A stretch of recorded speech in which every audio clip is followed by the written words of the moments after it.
በጨነቀኝ ጊዜ ጸሎቴ በእንባ ትንቢቱን የሚመጥን ዝግጅት፣ ትንቢቱን የሚመጥን የእግዚአብሔርን ሐሳብ መቀበል ነው። ዝግጅቶቻችን ለምንድን ነው ትልቅ መሆን ያለባቸው?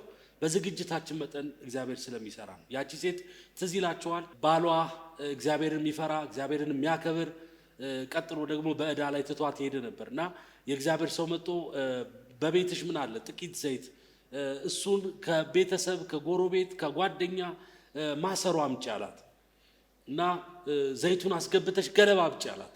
አያችሁ፣ የማሰሮ ያህል መጠን ነው ዘይቱ የበዛ። ዛሬም የዝግጅታችን መጠን ነው እግዚአብሔር ታምራትን በሕይወታችን የሚያደርገው። በእኛ ዝግጅት ልክ ነው የሚሰራው። ወደ ጉባኤ ስንገባ በዝግጅታችን ልክ ነው። ስናገለግል በዝግጅታችን ልክ ነው። በእምነት ስንኖር በዝግጅታችን ልክ ነው። ስለዚህ አንዳንድ ሰዎች በቤታቸው ላይ ከሚደርሰው ነገር የተነሳ ከሁለት ልጅ በላይ አልወልድም ይላሉ። እግዚአብሔርም ታማኝ ነው፣ ሁለት ልጅ ይሰጣቸዋል። አንዳንድ ሰው ደግሞ 10 ወልዳል ይላል፣ ለ10 ይዘጋጃል። እግዚአብሔር የ10 ልጆች አባትና እናት ያደርጋቸዋል። በዝግጅታችን መጠን እግዚአብሔር ስራውን ይሰራል ማለት ነው። ስለዚህ አብርሃም ለመስዋዕት የሚመጥኑ ዝግጅቶችን ተዘጋጀ። አህያ፣ እንጨት፣ እሳት፣ ሎሌዎቹን የሚያስፈልገውን ነገር ሁሉ አደረገ። የአብርሃም ዝግጅት አልቆ እዛ ቦታ ላይ ሲደርሱ እግዚአብሔር ደግሞ በጉን ይዞ ጠበቀ። ዛሬ ዝግጅታችሁ ላይ እግዚአብሔር ክብሩን ይገልጣል። ስለዚህ እግዚአብሔር ወዳለው ቦታ ላይ ለመድረስ ሁለተኛው ፕሪንሲፕል መዘጋጀት። ወደ ሶስተኛው ደግሞ ሐሳብ ስንሄድ በጣም የሚገርማችሁ ነገር እዛው ቁጥር 3 ላይ አብርሃምን በማለዳ ተነሳ ይለናል። በማለዳ ተነሳ። በጣም የሚገርማችሁ ነገር እግዚአብሔር ወደ ዓለም ቦታ ላይ ለመድረስ ሁል ጊዜ ያስፈልጋል። የጊዜ አምላክ ነው እግዚአብሔር።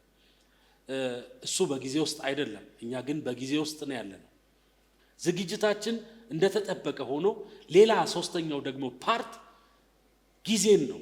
አብርሃም በማለዳ የተነሳው 2 እና 3 ሪዝኖች ሊኖሩት ይችላል። የመጀመሪያው ሪዝን ከእግዚአብሔር የተቀበለው ልጅ ለሳራ ሳያማክር በማለዳ ይዞ ተነሳ።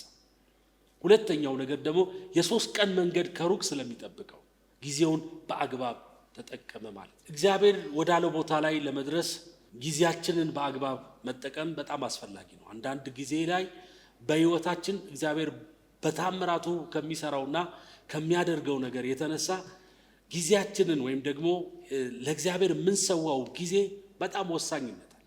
ጌታ ኢየሱስ ክርስቶስ በምድር እንደ ሰው በተመላለሰበት ጊዜ ላይ 1000 ዓመት 2000 ዓመት አልቆየም። የቆየው 33 ዓመት ተኩል። በእነዚህ 33 ዓመት ተኩል ላይ ጊዜውን በሚገባ ተጠቅሟል። ለዚህ ነው አብርሃምን በማለዳ የተነሳው። ዛሬ አንድ ነገር ልንገራችሁ። እግዚአብሔር ወዳላችሁ ቦታ ላይ እስክትደርሱ ድረስ የተሰጣችሁ ጊዜ እግዚአብሔር እንድታርፉ የሰጣችሁ ጊዜ አይደለም፣ እንድትዘጋጁበት የሰጣችሁ ጊዜ ነው። ለዚህ ነው አብርሃም በማለዳ ተነሳ። የማለዳ ሰው ነው። ልጄን ነው የምሰዋው፣ ሰፈሩን ጎረቤቱን ሰውን ሁሉ ቻው ይበላል አለ። ቢሞት እንኳን እንደሚያስነሳ ያውቀዋል። ስለዚህ ወስጄ ለእግዚአብሔር እሰዋዋለሁ፣ ለእግዚአብሔር እሰጠዋለሁ፣ እኔ ግን በማለዳ እነሳለሁ ብሎ በማለዳ ተነሳ። ከነበረበት ወደ 3 ቀን የሚፈጅ መንገድ እንኳን ቢሆን በዕለቱ በየማለዳው እየተነሳ ወደ እነዚህ ቀናቶች ወደ ተራራው ላይ ይገሰግስ ነበር። ስለዚህ ጊዜያችንን እንድንጠቀም እግዚአብሔር ይፈልጋል። አሁን እግዚአብሔር ወዳላችሁ ቦታ ላይ እስክትደርሱ ድረስ ሰው ሁሉ የቦዘነ ወይም ደግሞ ጊዜ ተረፋችሁ ሊመስለው ይችላል። ግን አይደለም። እግዚአብሔር ወዳለው ቦታ ላይ እስኪደርስ ነው። ከዛ በኋላ ነገር ይቀየራል። ከዛ በኋላ የእልልታ ድምፅ ይሆናል። ከዛ በኋላ ቤታቸው ላይ ፌሽታ ይሆናል። የታምራት ነገር ይቀጥላል። ዛሬ ነግራችኋለሁ። በተለያየ መንገድ የጌታን ድምፅ የምትጠብቁ ሰዎች ጊዜያችሁን በአግባብ ተጠቀሙ። በጣም የሚገርመው ነገር አንዳንድ ነገሮች ሲመጡ ተደራርበው ነው የሚመጡት፣ ተያይዘው ነው የሚመጡት፣ ከተአምራት ጋር ነው አብረው የሚመጡት እና ለዚህ ነው አብርሃም በማለዳ የተነሳው። ጌታ ይባላል። ሌላው እግዚአብሔር ወደ ዓለም ቦታ ላይ እስክንደርስ ድረስ በጣም የሚገርመው ነገር ቁጥር 2 ላይ የምትወደውን አንድ ልጅን ይስሐቅን ይዘህ ወደ ሞሪያ ምድር ሂድ፣ እኔም በምነግርህ በአንድ ተራራ ላይ በዚያ መስዋዕትን ሰዋው አለ። አብርሃምን በማለዳ ተነሳ፣ አህያውን ጫነ፣ 2 ሎሌዎችን፣ ሌሎችንም ልጁንም ይስሐቅን ከእርሱ ጋር ወሰደ ይለናል እና ሌላ አብርሃም ደግሞ የተዘጋጀው ነገር አጠገቡ የሚሆኑትን ሰዎች በመምረጥ ነው። ስማቸው ባይታወቅም ነገር ግን የአብርሃም ሎሌዎች ሁለት ብቻ አልነበሩም። ሌሎች ሎሌዎች ነበሩት፣ ሌሎች ሰዎች ነበሩ አብረውት።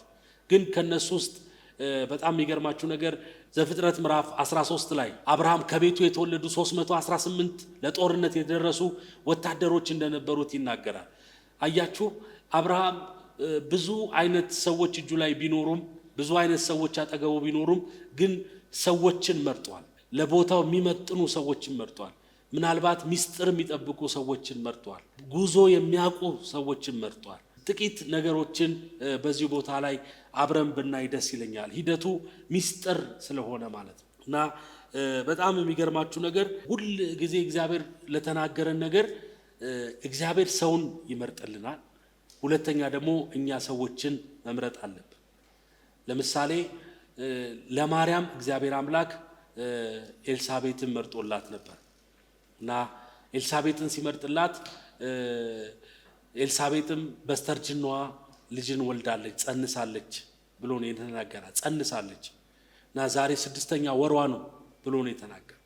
አያችሁ ወደ ኤልሳቤጥ እንድትሄድ ልቧን አነሳስቶታል። ሁል ጊዜ መምረጥ ያለብን እግዚአብሔር የተናገረንን ነገር አብረው የማያቀሉ ሰዎች መሆን አለባቸው። እና ለዚህ ነው አብርሃም ሁለት ሰዎችን የመረጠው። የቤቱን ወታደሮች ወይም ደግሞ ሎሌዎቹን ሁሉ ግር አድርጎ አልወሰደም።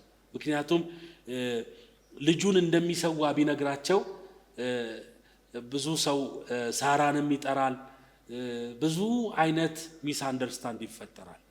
እግዚአብሔር ወደ ተናገራችሁ ለመድረስ ጉዞ ስትጓዙ አጠገባችሁ ያለ ሰው ማን እንደሆነ መለየት አለባችሁ። አጠገባችሁ ያለ ሰው እግዚአብሔር የተናገረን ነገር የሚያስቀጥለው ወይስ የሚያቋርጥ ነው? እና አብርሃም ሁለት ሰዎችን እና አህያውን መረጠ ይለናል። ምርጫችሁን አስተካክሉ። እግዚአብሔር የተናገራችሁ ቦታ ላይ ትደርሳላችሁ። በምትመርጡት ሰው ትጨነግፋላችሁ፣ በምትመርጡት ሰው ወደ ራያችሁ ትሄዳላችሁ። ጀምሮ ያቆመ ሰው ከመረጣችሁ እንድታቆሙ ያበረታታችኋል። ጀምሮ የጨረሰ ሰው ደግሞ አጠገባችሁ ካያችሁ፣ አጠገባችሁ ካደረጋችሁ፣ እነዛን ሰዎች ደግሞ ከመረጣችሁ ትቀጥሉታላችሁ። ዛሬ ምርጫችሁን አስተካክሉ። እግዚአብሔር ወደ አላችሁ ቦታ ላይ ያደርሳችኋል። ጌታ የተባረከ ይሁን። ሌላው ደግሞ እግዚአብሔር ወደ ተናገረን ቦታ ላይ ለመድረስ ከአብርሃም ሕይወት የምንማረው በጣም የሚገርማችሁ ነገር አብርሃም እግዚአብሔር የተናገረው ነገር ለማንም አልተናገረም።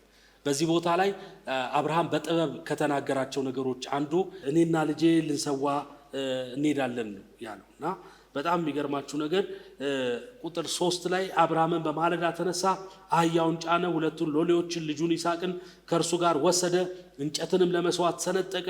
ተነስቶም እግዚአብሔር ወዳለው ቦታ ሄደ። በሶስተኛው ቀን አብርሃም ዓይኑን አነሳ፣ ቦታውንም ከሩቅ አየ። አብርሃምን ሎሌዎችን አላቸው፣ አህያውን ይዛችሁ ከዚህ ቆዩ፣ እኔና ልጄ ወደዚያ ሄደን እንሰግዳለን፣ ወደ እናንተም እንመለሳለን። አያችሁ በዚህ ቦታ ላይ ልጁን ሊሰዋ እየሄደ እንመለሳለን ይላቸው ነበር። እና አንዳንድ ጊዜ እግዚአብሔር የተናገረንን ነገር ሁሉንም ነገር ለሰዎች መንገር አስፈላጊ አይደለም። እነዚህ ከተመረጡት እንኳን ሰዎች የሚጠብቀው ሚስጥር ነበረው፣ አልተናገረም ነበር። ምክንያቱም የሚናገርበት ጊዜ አለ። አሁን በጣም በህይወታችን ከምናጠፋቸው ነገሮች አንዱ ምንድነው? እግዚአብሔር የተናገረንን ነገር ቶሎ ብለን ለሰዎች እንናገራለን። ቶሎ ብለን እግዚአብሔር እኮ እንዲህ ብሎኛል፣ እንደዚህ ተናግሮኛል፣ እንደዚህ ብሎኛል ብለን እንላለን።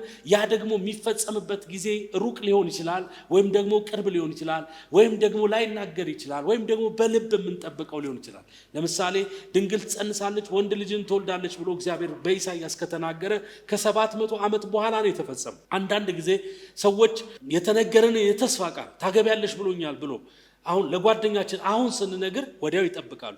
ባልከኛ ይጠብቃሉ። 1 ዓመት ይቆጥራሉ፣ 2 ዓመት ይቆጥራሉ። ባልተፈጸመ ጊዜ ልባቸው ያዝናል። አብርሃም ለዚህ ይመስለኛል ለማንም አልተናገረም። እኔና ልጄ ሂደን ሰግደን እንመጣለን፣ ሰውተን ብሎ ካላቸው የመስዋዕቱ በጌታ አለ ይሉታል። ና ሰውተን አይደለም ያለው፣ ሰግደን። እግዚአብሔር የተናገራችሁ ነገር መፈጸሙ አይቀርም። ሰዎች እግዚአብሔር የተናገራችሁን ነገር ለማስረዳት አትታገሉ። አድራጊው እግዚአብሔር ስላለ አንዳንዱ ነገር ከሰው ይደበቃል፣ ዝም ይባላል። ማርያምም በልቧ ትጠብቀው ነበር ይላል። ስለዚህ መጠበቅ፣ መምረጥ፣ በማለዳ መነሳት፣ መዘጋጀት፣ የእግዚአብሔርን ድምፅ መለየት፣ እነዚህን አይተናል። ዛሬ ባርካችኋል። የትኛውም አይነት የጭንገፋ መንፈስ የተመታ ከህይወታችሁ ላይ እግዚአብሔር የተናገራችሁን ያደርገዋል። እግዚአብሔር የተናገራችሁን ይፈጽመዋል። ግን በህይወታችን ከምንሳሳታቸው ነገሮች አንዱ ምንድነው?